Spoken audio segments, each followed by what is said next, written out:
ছাত্ৰছাত্ৰীসকল, আজি মই তোমালোকক ক্লাছ 6ৰ এখন বছৰীয়া পৰীক্ষাৰ প্ৰশ্ন পেপাৰ ভিডিঅ' আকাৰ দিবলৈ গৈছোঁ। গতিকে তোমালোকে ভিডিঅ'টো ভালদৰে মন কৰিবা।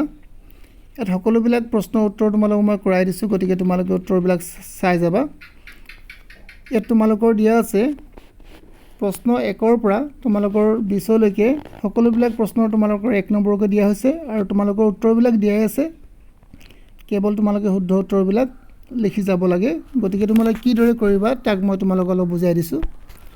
ইয়াত দিয়া আছে তোমালোকৰ 7 ভাগৰ 4 আৰু তোমালোকৰ তলত দিয়া আছে 35 আৰু ওপৰত দিয়া আছে তোমালোকৰ খালী ঠাই। গতিকে তোমালোকে ওপৰৰ উত্তৰটো কিদৰে উলিয়াব পাৰিবা তোমালোকে মন কৰিবা যে এই 35টোৰ লগত কিমান পূৰণ কৰিলে এই 7টোৰ লগত কিমান পূৰণ কৰিলে 35 আছে। যেহেতু 7ৰ লগত 5 পূৰণ কৰিলে 35 আছে, গতিকে তোমালোকে কি কৰিবা এই 4টোৰ লগতো এটা 5 পূৰণ কৰি দিবা। 4টোৰ লগত যেতিয়া 5 পূৰণ কৰি দিবা 4 × 5 = 20 হ'ব। গতিকে তোমালোকে শুদ্ধ উত্তৰ কি লিখিবা? অপশ্যন বি লিখিবা। ইয়াৰ পিছত তোমালোকে চাবা এটা ভগ্নাংশ যাৰ লবটো হৰটোতকৈ 8 বেছি। গতিকে ওপৰত যিটো তোমালোকৰ লব হ'ব সেই সংখ্যাটো তোমালোকৰ 8 বেছি হ'ব।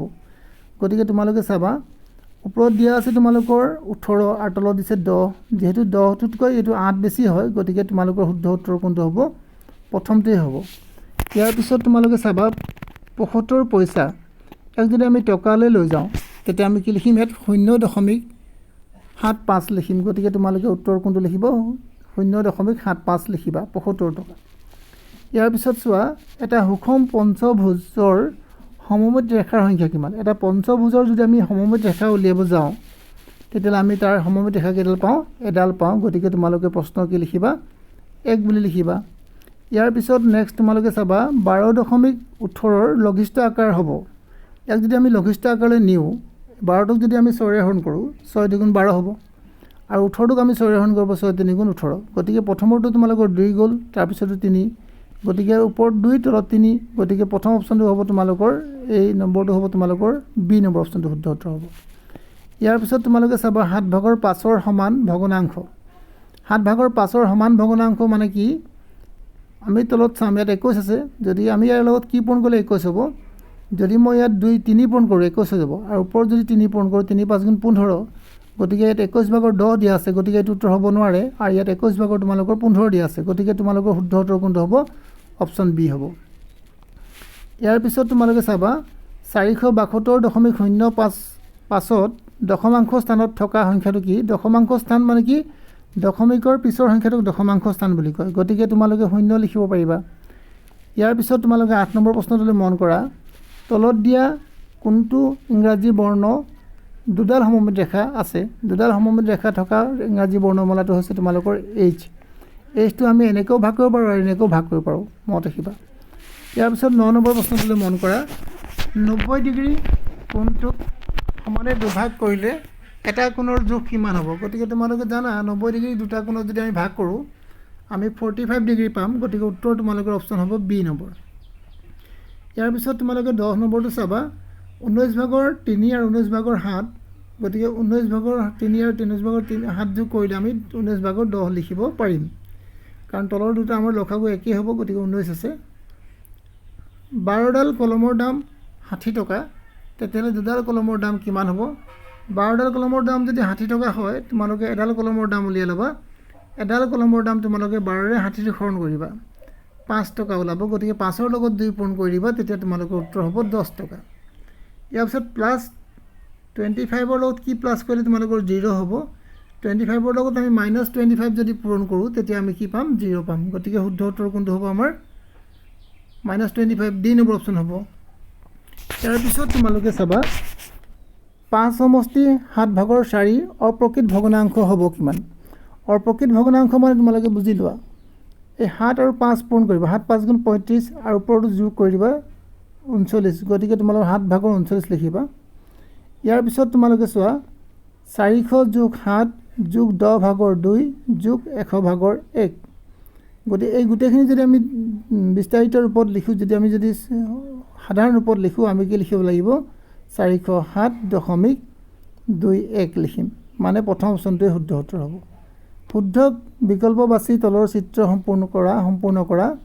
ইয়াত তোমালোকৰ এম দিয়া আছে, এম আখৰৰ নিচিনা এটা দিয়া আছে। গতিকে তোমালোকে ইয়াৰ শুদ্ধ উত্তৰ চি অপশ্যনটো লিখিবা যাতে তোমাৰ লগত ইয়াত মিলি যায় ইয়াৰ পিছত তোমালোকে চাবা তলত উল্লেখ কৰা কোনটো সমানুপাতত আছে গতিকে সমানুপাতত থাকিবলৈ হ'লে এই মাজৰ দুটা সংখ্যা 4 আৰু 9 এই দুটা পূৰণ কৰি চাবা 4 9 গুণ 36 আৰু 3 আৰু 16 পূৰণ কৰিবা 3 16 গুণ 48 যদি সমান ওলাই যায় তেতিয়ালে সমানুপাতত আছে বুলি গম পাবা এবাৰ 3 আৰু 6 পূৰণ কৰা 3 6 গুণ 18 আৰু 2 আৰু 9 পূৰণ কৰি 18 গতিকে মিলি গ'ল 18 18 হ'ল গতিকে আমাৰ এইটোৱে ইয়াৰ শুদ্ধ উত্তৰ হ'ব ইয়াৰ পিছত 347.25 আৰু 27.05 ইয়াক যদি আমি বিয়োগ কৰোঁ বিয়োগ কৰিলে আমি পাম কিমান 320.20 মই বিয়োগ কৰি দেখাই দিয়া নাই তোমালোকে নিজে বিয়োগ কৰি চাবা তলৰ কোনটো অখণ্ড সংখ্যা প্লাছ 25 মিটাৰ ওপৰত বুজাইছে গতিকে তোমালোকে শুদ্ধ উত্তৰ তোমালোকৰ কোনটো হ'ব শুদ্ধ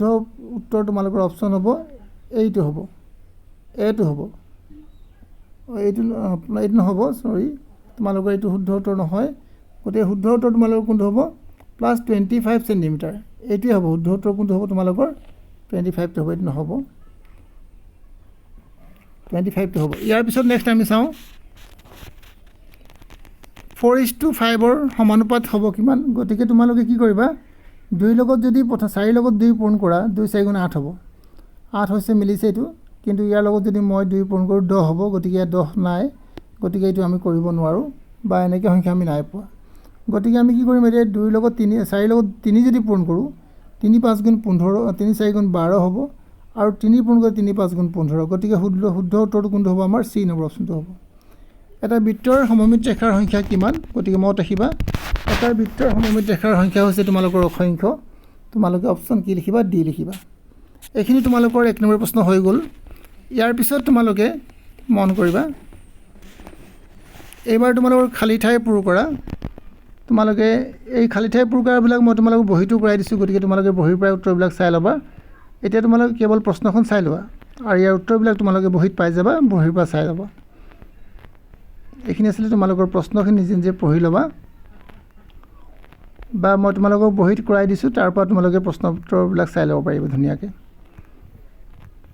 এতিয়া তোমালোকে চাবা ইয়াৰ প্ৰশ্ন উত্তৰবিলাক মই তোমাৰ তলত কৰাই দিছোঁ ইয়াত দেখিছা তোমালোকে 2 নম্বৰ প্ৰশ্ন খালী ঠাই পূৰ কৰা আটাইতকৈ ডাঙৰ গুণাত্মক অখণ্ড সংখ্যাটো হৈছে কি -1 গতিকে তোমালোকে কৰাই দিছোঁ দেখিছা -1 13.05 অৰ 3 স্থানীয় মান হৈছে কিমান 3 স্থানীয় মান তোমালোকে 3 লিখিব পাৰিবা অনুপাতৰ ক্ষেত্ৰত প্ৰথম পদটোক আমি কওঁ কি পূৰ্ব পদ আৰু দ্বিতীয় পদটোক আমি কি বুলি কওঁ উত্তৰ পদ গতিকে তোমাক প্ৰথম পদৰ কথা সুধিছে গতিকে তোমালোকে উত্তৰ পদ লিখি পূৰ্ব পদ লিখিবা কোণ জুখিবলৈ ডেছ ব্যৱহাৰ কৰা হয় গতিকে তোমালোকে জানা কোণ জুখিবলৈ কোণমান যন্ত্ৰ ব্যৱহাৰ কৰা হয় উপযুক্ত চিন ব্যৱহাৰ কৰি লিখা 70 টকা লোকচান হ'ব যদি 70 টকা লোকচান হয় আমি তাক কি বুলি ক'ম আমি -170 বুলি ক'ম মানে -170 আৰু +3 -5 ইয়াক আমি -2 বুলি লিখিম গতিকে তোমালোকে উত্তৰবিলাক নিশ্চয় দেখিছা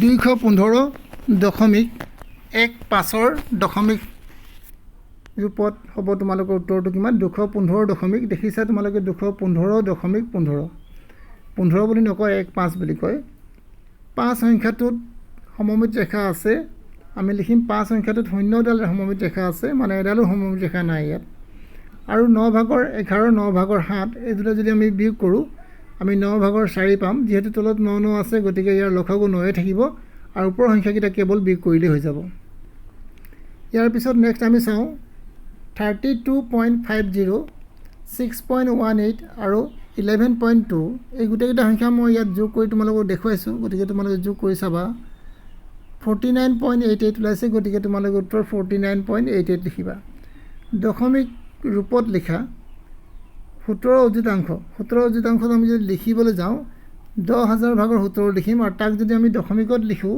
তেতিয়া আমি লিখিম 0.0017 আৰু যদি 10 ভাগৰ 8 লিখোঁ ইয়াক দশমাংশ গতিকে 0.8 বুলি লিখিম 8 বুলি লিখিম ইয়াৰ পিছত তোমালোকে চাবা 367.09ক বিস্তৃত ৰূপত লিখা বিস্তৃত ৰূপত লিখিলে তোমালোকে কি লিখিবা 300 যোগ 60 যোগ 7 যোগ 100 ভাগৰ 9 এইদৰে তোমালোকে লিখিলে হৈ যাব ইয়াৰ পিছত তোমালোকে নেক্সট চাবা -4 আৰু 3ৰ মাজত থকা আটাইবোৰ অখণ্ড সংখ্যা লিখা। আটাইবোৰ অখণ্ড সংখ্যা লিখিবলৈ হ'লে তোমালোকে কি লিখিবা প্ৰথমতে -3 -2 -1 0 1 2 এইদৰে তোমালোকে লিখিব পাৰিবা। আৰু 4 ভাগৰ 45ক মিশ্ৰ ভগ্নাংশলৈ নিয়া। মিশ্ৰ ভগ্নাংশক নিলে কি হ'ব আমি 4 ভাগৰ 45 লিখিম। সমান তাক যদি আমি হৰণ কৰোঁ 11 বাৰ যাব, গতিকে 11 সমষ্টি 4 ভাগৰ 1 বুলি লিখিব পাৰিম। ইয়াৰ পিছলৈ আমি যাওঁ 390.56 আৰু পৰা আমি কিছে 88.024 এইটো আমি বিয়োগ কৰিব লাগে। বিয়োগ কৰিলে তোমালোকে কিদৰে উত্তৰ পাবা দেখিছা মই কিদৰে বিয়োগ পাতি লৈছোঁ কৰিছোঁ তোমালোকক। ইয়াৰ পৰা 0ৰ পৰা আমি 4 বিয়োগ কৰিব নোৱাৰোঁ, গতিকে আমি ধাৰ ল'লোঁ। ধাৰ লোৱাৰ লগে লগে আমাৰ ইয়াত 10 হ'ল। 10ৰ পৰা যদি আমি 4 বিয়োগ কৰোঁ তেতিয়া 6 থাকিব। আৰু ইয়াত থাকিব তোমালোকৰ 5, 5ৰ পৰা 2 গ'লে 3, ইয়াত থাকিব তোমাৰ 5, 5ৰ পৰা 0 গ'লে 5, ইয়াত থাকিলে তোমালোকৰ 0, ধাৰ ল'বা 10, 10ৰ পৰা 8 গ'লে 2, ইয়াত থাকিব 8, 8ৰ পৰা 8 গ'লে 0 আৰু ইয়াত 3 থাকিলে, গতিকে শুদ্ধ উত্তৰ পাই গ'লা নিশ্চয়। ইয়াৰ পিছত তোমালোকে অৰ্ধক্ৰমত সজোৱা। অৰ্ধক্ৰম মানে হৈছে ডাঙৰৰ পৰা সৰুলৈ সজাবলৈ গৈছে, গতিকে তোমালোকে ডাঙৰ সংখ্যাটো কি লিখিবা 274.35, তাতকৈ সৰু সংখ্যা তোমালোকৰ 247.53, তাতকৈ সৰু সংখ্যা তোমালোকৰ 143 আৰু তাতকৈ সৰু সংখ্যা আছে 134.63 এইদৰে লিখি যাবা।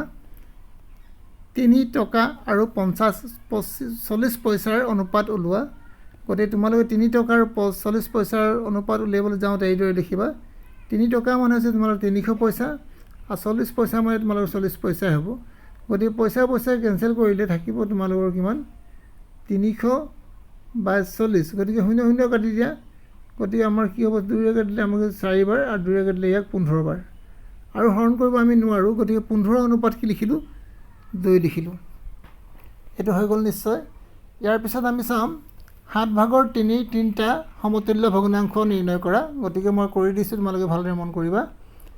7 ভাগৰ 3 7 ভাগৰ 3 7 ভাগৰ 3 লিখি ল'লোঁ আৰু সমান সমান দি দিলোঁ। 7 ভাগৰ 3 ইয়াৰ লগত আমি 2 পূৰণ কৰিলোঁ, ইয়াৰ লগতো 2 পূৰণ কৰিম, গতিকে 14 ভাগৰ 6 ওলাব, মানে এইটো ইয়াৰ সমভগ্নাংশ। 7 ভাগৰ 3 লগত আমি 3 পূৰণ কৰিলোঁ, ইয়াত 3 পূৰণ কৰিলে ওপৰৰ লগতো 3 পূৰণ কৰিবা, কাৰণ দুইটা লগৰ সংখ্যা যদি সমান পূৰণ কৰোঁ তেতিয়াহে তাৰ অংকটো কিছু আমাৰ একে অৰ্থ থাকে। গতিকে আমি কি লিখিম 21 ভাগৰ 9 আৰু আমি 7 ভাগৰ 3ৰ লগত 4 পূৰণ কৰিলোঁ, গতিকে 4 আৰু ওপৰতো 4 পূৰণ কৰিলোঁ, গতিকে 28 ভাগৰ 12 ওলালে। গতিকে ইয়াৰ সমান ভগ্নাংশবোৰ হ'ল তোমালোকৰ কি 14 ভাগৰ 6, 21 ভাগৰ 9 আৰু 14 ভাগৰ 28 ভাগৰ 12 বুলি লিখি থৈ আহিব পাৰিবা। ইয়াত লিখিব থাকি গ'ল, তোমালোকে নিজে লিখি ল'বা। ইয়াৰ পিছত তোমালোকৰ এটা বাল্টিত থকা পানীৰ 13 ভাগৰ 6 অংশ পানী খৰচ কৰাৰ পিছত বাল্টিটোত কিমান লিটাৰ পানী কিমান পানী অৱশিষ্ট থাকিল। গতিকে তোমালোকে লিখিবা কি খৰচ কৰিলে তোমালোকৰ 13 ভাগৰ 6 অংশ আৰু বাকী থাকে তোমালোকৰ কিমান 1ৰ পৰা বিয়োগ কৰিবা 1 মাইনাছ কি দিব 13 ভাগৰ 6, 1 মানে হৈছে তোমালোকৰ 1 ভাগৰ 1 বুলি ধৰি ল'বা। গতিকে তোমালোকে এতিয়া কি কৰিব লাগিব 1 আৰু 13 লখাও ল'লে তোমালোকৰ কি হ'ব 13 হ'ব। গতিকে তোমালোকে 1ৰ লগত কি পূৰণ কৰিলে 13 হ'ব চাই লোৱা। 1ৰ লগত 13 পূৰণ কৰিলে 13 হ'ব আৰু ইয়াৰ লগত 13টা পূৰণ কৰিবা। 13 ভাগৰ 13 আৰু 13 ভাগৰ 6 বিয়োগ কৰিলে তোমালোকৰ কিমান হ'ব 13 ভাগৰ 6 বিয়োগ কৰি দিম, গতিকে 13 ভাগৰ 7 হ'ব। গতিকে উত্তৰটো আমাৰ হৈ গ'ল। ইয়াৰ পিছত আমি 12 নম্বৰ প্ৰশ্নলৈ মন কৰিম। তোমাৰ শ্ৰেণীকোঠাত দেখা 3বিধ সমমিত আকৃতিৰ বস্তুৰ নাম উল্লেখ কৰা। গতিকে তোমালোকে সমাধান কিদৰে কৰিবা শ্ৰেণীকোঠাত থকা 3বিধ সমমিত আকৃতিৰ বস্তুৰ নাম হ'ল ব্লেকবোৰ্ড, আমি জানো ব্লেকবোৰ্ড দেখিছোঁ, আমি কিতাপো দেখিছোঁ, কিতাপ হ'ব পাৰে, আৰু টেবুল ক্লথ, টেবুলত যিটো আমি ক্লথ ব্যৱহাৰ কৰোঁ সেই ক্লথখনো আমি কি কৰিব পাৰোঁ সমমিত আকাৰত ভাগ কৰিব পাৰোঁ। এইবাৰ 13 নম্বৰটোলৈ মন কৰিবা। ৰীমা আৰু সবিতাৰ মাজত 240 টকা 2:4 অনুপাতত ভাগ কৰা। গতিকে ৰীমা আৰু সবিতাৰ মুঠ টকা আছে 240 টকা। ৰীমা আৰু সবিতাৰ ভাগৰ অনুপাত হৈছে 2:4। ৰীমাৰ ভাগ হ'ব তোমালোকৰ কিমান, যিহেতু তোমালোকৰ অনুপাতটো 2:4 দিয়া আছে, গতিকে আমি 6 বুলি ধৰি ল'ম। 6 ভাগৰ 2 অংশ পূৰণ কি দিলোঁ আমি 240, ইয়াক কটাকটি কৰিলোঁ 6ৰে যদি আমি কাটোঁ 6ৰে কাটিলে আমাৰ 4 বাৰ যাব, গতিকে 40 বাৰ, গতিকে 40 2 গুণ 80 টকা আৰু সবিতাৰ ভাগ হ'ব কিমান 6 ভাগৰ 4 অংশ কটাকটি কৰিলোঁ 6 ৰে 4 40 বাৰ গ'ল আৰু 40 আৰু 4 পূৰণ কৰিলে আমি কি পালোঁ 160 টকা ইয়াৰ পিছত আমি 14 নম্বৰলৈ যাম ৰাধাৰ মাকে তাতকৈ তাইক 770 টকা 570 টকা 90 পইচা দিছিল এই টকাৰে তাই কিতাপ দুখন কিনিলে এখনৰ দাম তোমালোকৰ 235 টকা 15 পইচা আৰু আনখনৰ দাম হৈছে 190 টকা 80 পইচা কিতাপ দুখন কিনাৰ পাছত ৰাধাৰ হাতত কিমান টকা থাকিব গতিকে তোমালোকে লিখিবা মুঠ টকা আছিল 570 টকা মুঠ খৰচ হ'ল তোমালোকৰ কিমান 425.95 টকা আৰু বাকি থাকিলে আমাৰ কিমান 570.95 পৰা 425 যদি 95 বিয়োগ কৰোঁ তেতিয়া আমাৰ পাম কিমান 44.95 পাম গতিকে তোমালোকে ভালদৰে চাই ল'ব পাৰিবা বিয়োগ কৰিলে কিমান হ'ব বিয়োগ কৰিলে তোমালোকৰ 44.95 এইটো হ'ব নালাগে তোমালোকে 95 হ'ব গতিকে তোমালোকে ভালদৰে চাই ল'বা ইয়াৰ পিছত জুন আৰু অনিলৰ বৰ্তমান বয়স ক্ৰমে 16 বছৰ আৰু 30 বছৰ এতিয়াৰ পৰা 40 বছৰ পিছত তেওঁলোকৰ বয়সৰ অনুপাত কি হ'ব জুন আৰু অনিলৰ বয়স 40 বছৰ পিছৰ বয়সৰ অনুপাত কি হ'ব তোমালোকে 16 বছৰৰ লগত তোমালোকে 40 বছৰ যোগ কৰিবা তেতিয়া তোমালোকে পাবা 56 বছৰ আৰু 30ৰ লগত যদি 40 যোগ কৰা 70 গতিকে আমি ইয়াক হাতেৰে যদি হৰণ কৰোঁ 7 8 গুণ 56 আৰু হাতেৰে হৰণ কৰিলে 7 2 গুণ 70 2 হৰণ কৰি 2 4 গুণ 8 আৰু 2 5 গুণ 10 গতিকে 5 ভাগৰ 4 অংশ গতিকে উত্তৰ লিখিবা তোমালোকে 4:5 এবাৰ তোমালোকৰ চাবা 16 নম্বৰটো এক ডৰ্জন কলৰ দাম 72 টকা হ'লে 1.5 ডৰ্জন কলৰ দাম কিমান হ'ব গতিকে তোমালোকে প্ৰথমতে লিখিবা 1 ডৰ্জন সমান 12 টকা 12টা 1 ডৰ্জন সমান 12টা আৰু 1.5 ডৰ্জন মানে কিমান 12 যোগ 6 গতিকে 18টা 12টা কলৰ দাম হ'ব তোমালোকৰ 72 টকা এটা কলৰ দাম হ'ব তোমালোকৰ 12 ভাগৰ 72 টকা আৰু 18টা কলৰ দাম হ'ব তোমালোকৰ 12 ভাগৰ 72 পূৰণ 18 গতিকে 12 যদি মই হৰণ কৰোঁ 72ক 6 বাৰ যায় 6 আৰু যদি মই 18 পূৰণ কৰোঁ 18 পূৰণ কৰিলে কিমান হ'ব আমাৰ 108 টকা হ'ব গতিকে আমি 108 টকা বুলি ধৰি লৈছোঁ গতিকে উত্তৰ হ'ব আমাৰ 108 টকা ইয়াৰ পিছত আমাৰ চাওঁ কি দিয়া আছে সৰল কৰাবিলাক আমি কিদৰে কৰিব পাৰিম তোমালোকে কি কৰিবা ইয়াত সৰল কৰাবিলাক মই এবাৰ কৰাই দিছোঁ ভালদৰে চাই লোৱা তোমালোকে এই যোগ যিবিলাক আছে সেইবিলাক বেলেগে ভাগ কৰিবা বিয়োগখিনি বেলেগে লিখিবা এই দুটা যোগ কৰিবা মানে 18 আৰু 16 যোগ কৰিবা তোমালোকে পাবা 34 লিখিবা আৰু 12 আৰু 25 যোগ কৰিবা তোমালোকে 37 পাবা গতিকে -37 বুলি লিখিবা এটা বিয়োগ কৰিব যাওঁতে তোমালোকৰ কি হ'ব 34 পৰা আমি 37 বিয়োগ কৰিব নোৱাৰোঁ গতিকে আমি 37ৰ পৰা কি বিয়োগ কৰিম 37ৰ পৰা আমি 34 বিয়োগ কৰিলে 3 পাম গতিকে উত্তৰ হ'ব -3 ইয়াৰ পিছত তোমালোকে -86 -16 -52 +59 গতিকে এইটো কি হ'ব তোমালোকৰ -86 প্লাছ -16 -52 একেলগে তোমালোকৰ হ'ব কিমান +59 এইকেইটা গোটেইকেইটা যোগ কৰা মাইনাছকেইটা -154 ওলালে আৰু 59টো বেলেগে লিখি থলা আৰু 154ৰ পৰা যদি 59 মাইনাছ কৰোঁ মাইনাছ কৰিলে কিমান হ'ব 14ৰ পৰা 9 গ'লে 5 আৰু ইয়াত থাকিলে তোমাৰ 4 14ৰ পৰা 5 গ'লে 9 গতিকে 95 বুলি লিখিব পাৰিব -95 বুলি লিখিব লাগিব ইয়াৰ পিছত নেক্সট আমি যাওঁ তলৰ সমমিত চিত্ৰবোৰ সম্পূৰ্ণ কৰা গতিকে তোমালোকৰ এইদৰে চিত্ৰ দিয়া আছে তোমালোকে এইদৰে চিত্ৰকেইটা বনাই ল'বা মই তোমালোকক উত্তৰবিলাক কৰাই দিছোঁ চাই লোৱা এইটো চিত্ৰ তোমালোকে এইদৰে বনাবা এইটো চিত্ৰ তোমালোকে এইদৰে বনাবা